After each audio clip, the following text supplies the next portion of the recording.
1절로 13절까지를 보겠습니다. 고린도전서 8장 1절로 13절의 말씀입니다.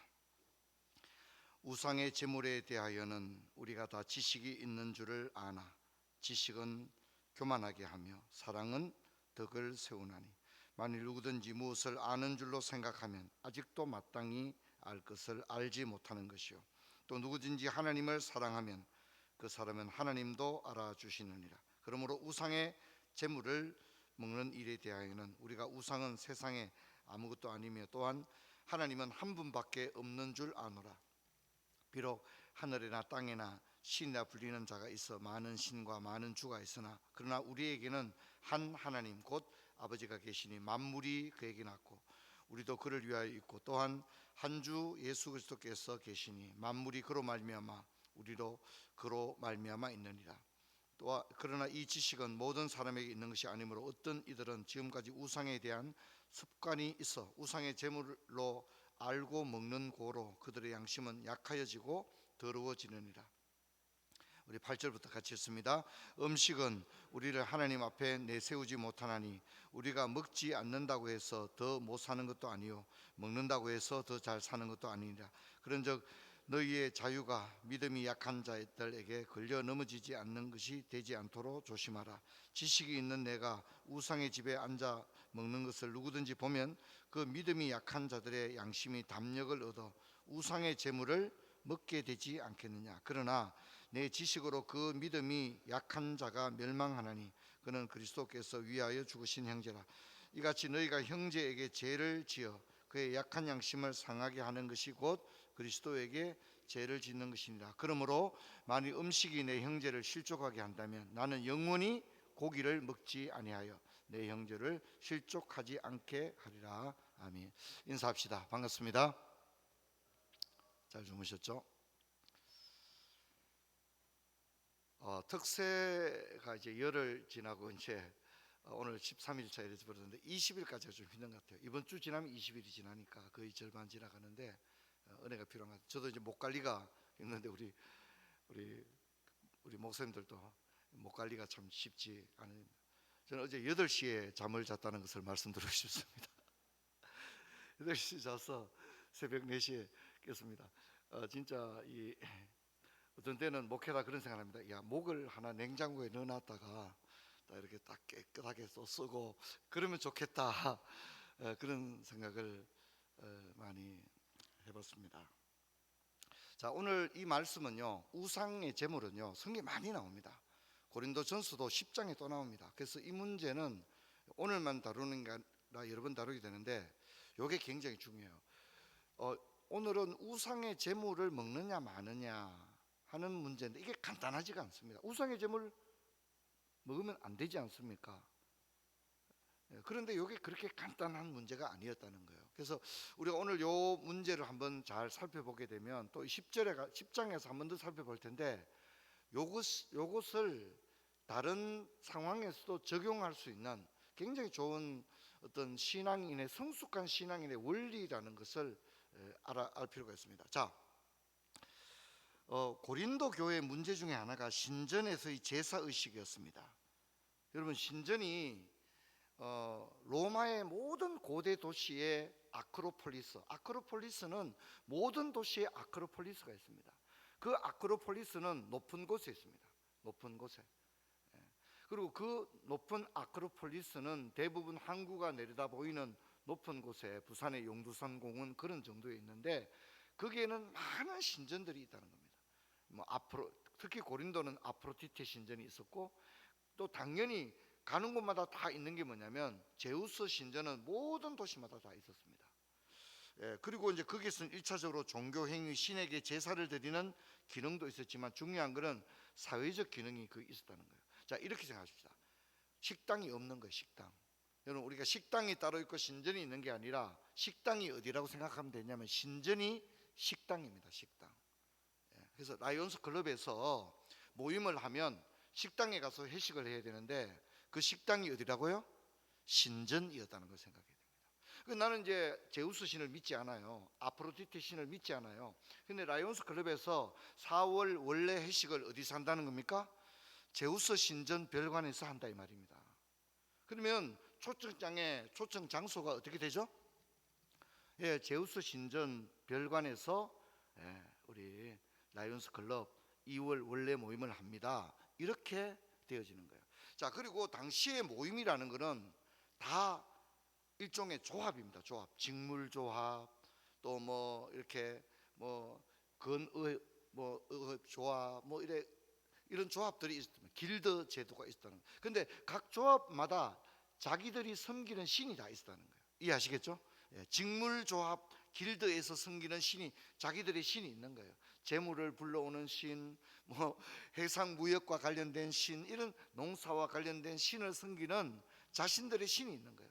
그러면 어떤 길드에서는 어떤 신에게 제사를 드리고 1부 순서 제사 드리고 2부 순서 회식하고 그런 구조였던 거죠. 그러다 보니까 고린도 성도들은 자연스럽게 사회 생활을 하는 가운데 자기들도 모르게 어디에 가게 되는 거죠? 신전에, 평일에는 신전에 갔다가 주일에는 어떻게 해요? 교회에 오는 거예요. 신전에 가서는 우상의 음식을 먹고 주일날 교회 와서는 뭘 먹습니까? 성찬식에 떡을 먹는 거예요. 그래서 10장에 가면 바울이 그런 얘기합니다. 귀신의 식탁과 하나님의 식탁을 겸하지 마라, 딱 그렇게 얘기합니다. 너희들이 둘 중에 한 개 해라. 귀신의 테이블에 앉아서 음식을 먹고 귀신의 재물을 먹고 어떻게 주님의 식탁에 앉아 그 떡과 잔을 먹느냐, 이렇게 해서는 죽도 밥도 안 된다. 이게 바울의 얘기예요. 이해하시겠습니까? 이 지금 고린도 교회 그런 상황에서 이야기를 합니다. 또 문제는 뭐냐면 고기가 엄청나게 신에게 바쳐지는 거예요. 이게 뭐 막 수백 마리가 양이 바쳐지고 이러니까 그 신전에서 고기를 다 소화할 수 있어요, 없어요? 소화를 못하면 신전에 바쳐졌던 고기들이 시장에 납품이 되는 거예요. 신전에 바쳐졌던 고기들을 도매로 싸게 떼와 가지고 어디서 판다고요? 시장에 유통이 되어지는 거예요. 이제 이런 문제가 있는 거예요. 그래서 신전에서 제사 드리고 난 다음에 바로 그 자리에서 밥 먹는 거 하고 시장에서 고기인데 시장에서 고기도 이거 굉장히 깨름직한 거예요. 이게 제우스 신에게 바친 거 아니냐, 아프로디테 신에게 바친 고기가 아니냐, 이런 깨름직한 거예요. 이제 강성규 사님하고 이제 제가 중국에 많이 갔었죠. 이제 강성규 사님 그런 얘기 하는 거예요. 목사님, 뭐 우리 이제 호이과 이런 거 이제 먹으러 가는데 이제 다 먹고 난 다음에 내보고 그런 소리 하더라고요. 여기 나오는 고기들 대부분의 여기 이 시장에 나오는 고기들 대부분은 사실상 어디서 나온 고기라고요? 신전에서 나오는 고기들이라는 거예요. 예, 뭐 이슬람, 힌두, 뭐 온갖 신들이 있으니까. 그러면 어떻게 됩니까? 여러분, 신전에서 그 신전에서 드린 고기를 신전에 초대에 참여해서 거기서 고기를 먹는 것은 안 되겠죠. 이해하시겠죠? 그러면 시장에서 나오는 고기는 먹어야 됩니까, 말아야 됩니까? 옛날에는 최고 앞에 앉았는 집사님한테 내가 묻고 굉장히 용감한 목사였는데 요즘은 그럴 수는 없고. 자, 오늘 그 문제를 다뤄봅시다. 자, 그래서 원칙을 제가 세 가지를 바울의 원칙을 제가 농축을 했어요. 예, 바울의 원칙을 농축을 했는데 잘 보입니까? 예, 첫 번째, 신전 제사의 초대에 응해서는 안 된다는 겁니다. 예, 이게 원칙입니다.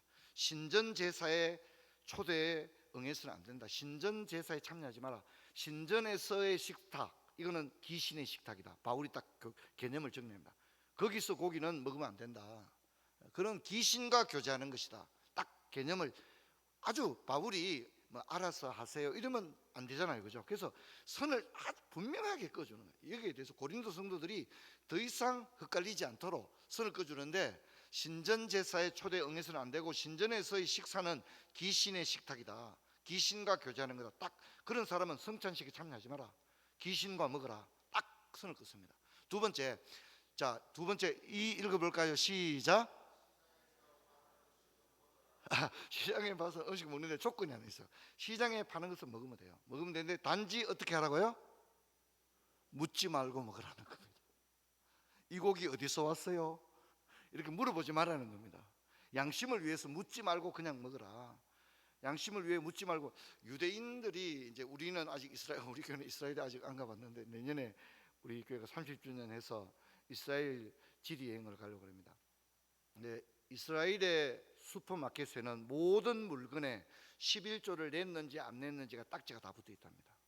그래서 경건한 유대인들은 물건을 살 때 뭘 보고 산다고요?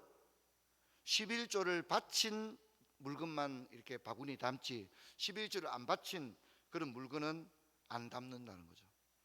그런 것처럼 시장에서 음식을 먹을 때는 뭡니까? 양심을 위하여 그냥 묻지 말고 먹어라.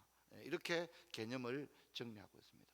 그래서 이제 핵심은 뭐냐면 주님의 식탁과 귀신의 식탁을 겸하여 참여하지 못한다. 그래서 이제 바울의 결론은 뭐냐면 먹든지 마시든지 우리는 그냥 먹는 거 가지고 왜 그러냐, 마시는 거 가지고 왜 그러냐가 아니다. 우리는 먹든지 마시든지 다 하나님의 영광이 우선이다. 할렐루야.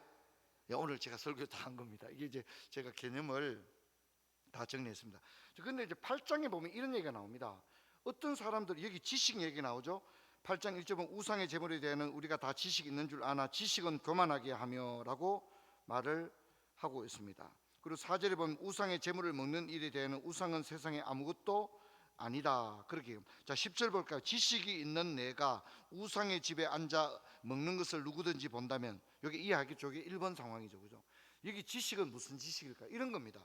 이런 생각합니다. 세상에 신이 어디 있냐? 신은 하나님밖에 없다. 제우스 신 없다. 아프로디테 없다. 그래, 신이 없는 걸 저 사람들이 제사 지니고 뭐 온갖 생쇼를 하는 거다. 그러니까 이제 이런 지식을 가진 거예요. 맞는 지식입니까? 틀린 지식입니까? 맞는 지식이죠. 신은 하나님밖에 없잖아요. 제우스 신이 세상에 어디 있어요? 그러니까 저들은 신도 아닌 것에 제사를 지니고 절하고 생쇼를 다 하는데 저거는 아무것도 아니다. 왜냐하면 신이란 실체가 없으니까, 제우스란 실체가 없으니까. 그러므로 나는 제우스 신전에 가서 먹고, 왜? 제우스 신이 없는 거니까. 신이 없는데 자기들이 헛된 제사를 드리니까 나는 신전에 가서도 뭡니까? 음식을 먹는다. 이렇게 얘기하는 거예요. 이해하시겠죠? 이런 이제 지식을 가졌다는 거죠. 근데 여러분, 이제 바울이 그런 얘기합니다. 10절에 지식이 있는 내가 우상의 집에 앉아 먹는 것을 보면 그 믿음이 약한 사람들 저래도 되나 보다. 이해되겠죠? 저래도 괜찮은 거구나. 귀신의 음식도 먹고 성찬식의 떡도 먹고, 그래도 그러면 어떻게 되겠느냐? 그 믿음이 약한 사람은 장로님 하는 대로 따라가고 권사님 하는 대로 따라갈 거 아닙니까? 저래도 되는 것처럼. 그러면 그 사람이 뭡니까? 결국은 귀신의 식탁에 참여하게 되고 우상 숭배를 하게 되기 때문에 너의 행위로 말미암아 믿음이 약한 자를 무너지게 하는 자다. 그렇게 말해서 바울의 결론이 13절입니다. 뭐라 합니까? 그러므로 만일 음식이 내 형제를 실족하게 한다면 나는 영원히 차라리 고기를 먹지 않겠다. 영원히 이 고기를 먹지 않겠다. 그렇게 이야기를 하는 것입니다. 여러분, 우리는 나의 모든 행위가 다른 지체에게 영향을 줄 수 있다는 사실을 늘 잊지 마십시오. 제가 어제 설교했죠. 내 얼굴을 빛나게 하는 사람이 있고 나를, 그죠? 내 인생을 망하게 하는 사람이 있다. 내 옆에 어떤 사람이 있느냐가 굉장히 중요하다는 것을 잊지 마시고, 여러분, 우리가 그래서 고린도전서에 이제 좀 더 나가면 뭐가 나오냐면 모든 것이 가하나 모든 것이 유익한 것은 아니다.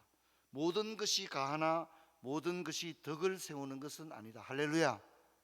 뭐 어땠어요? 그러면 안 됩니다. 성숙한 사람은 그러면 안 됩니다. 그래도 되지만 연약한 사람이 상처받을 수 있고 그럴 수 있는 거 아닙니까? 그것을 조심해야 된다 하는 것입니다.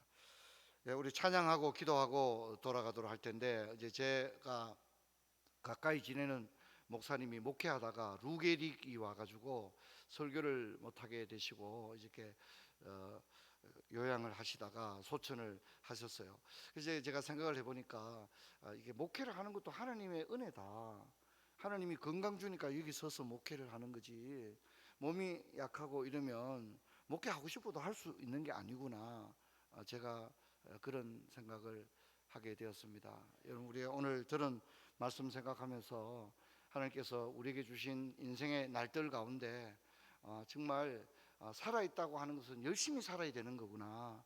내가 그냥 살아있는 거 뭐 어쩌다 이게 아니구나. 하나님이 살아있는 것은 사명 감당하라고 나한테 건강 주셔서 이렇게 목회하는 거지, 하나님께서 건강 가져가시면 목회 뭐 할 수 없죠. 교회도 못 나오죠.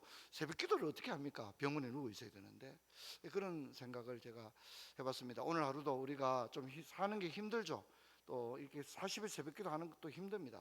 하지만 감사함으로 감당해 나갈 수 있는 저와 여러분 되기를 주의 이름으로 축원합니다.